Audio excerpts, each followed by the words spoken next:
এই তিনটি সারাংশ পড়লেই ইনশাল্লাহ তুমি কমন পেতে পারো। চলো আমরা দেখে নিই এই তিনটি। 1 নম্বরে মানুষের মূল্য কোথায়, ডট ডট ডট, চরিত্রবান মানে এই, অভাব আছে বলিয়া সার্থকতা লাভ করিয়াছে। এন্ড 3, অভ্যাস ভয়ানক জিনিস।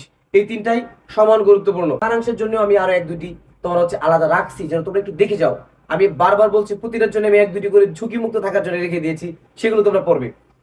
সারাংশের জন্য আমরা বাকি যে দুটি রাখছি, তুমি বসন্তের কোকিল এটি, তারপরে তোমার আজকের দুনিয়াটা আশ্চর্য ভাবে, আরেকটি আছে মাতৃস্নেহের তুলনা নাই।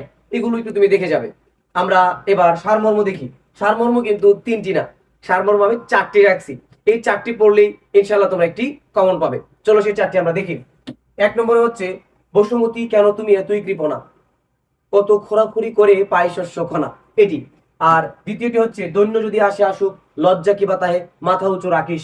3, আসিতেছে শুভ দিন, দিনে দিনে বহু বাড়িয়াছে দেনা, সুদিতে হইবে ঋণ, এটি। আর 4 নম্বরটি হচ্ছে শৈশবে সদুপদেশ যাহার না রচে। এই এই 4টি পড়লেই ইনশাল্লাহ কমন পেয়ে যাবে। চলো আমাদেরকে ঝুঁকি মুক্ত রাখতে আরো যেগুলো পড়ে রাখা উচিত সেগুলো একটু দেখে নিই। এর মধ্যে 1 নম্বরে হচ্ছে এসেছে নতুন শিশু, তাকে ছেড়ে দিতে হবে স্থান, জীর্ণ পৃথিবীতে মৃত আর ধ্বংসস্তূপ পেটে, এটি। তারপরে ওরে নবীন, ওরে আমার কাঁচা, আধ মরারে ঘামেরে তুই বাঁচা, এটি।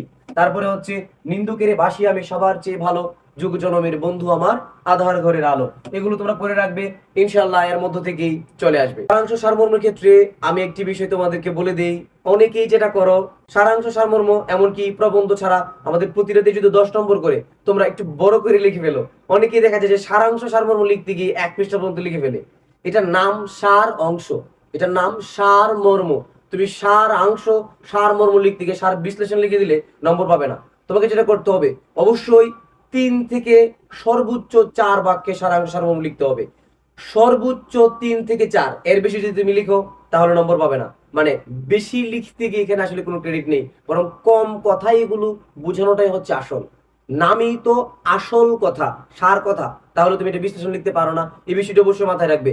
আশা করি বুঝতে পারছো।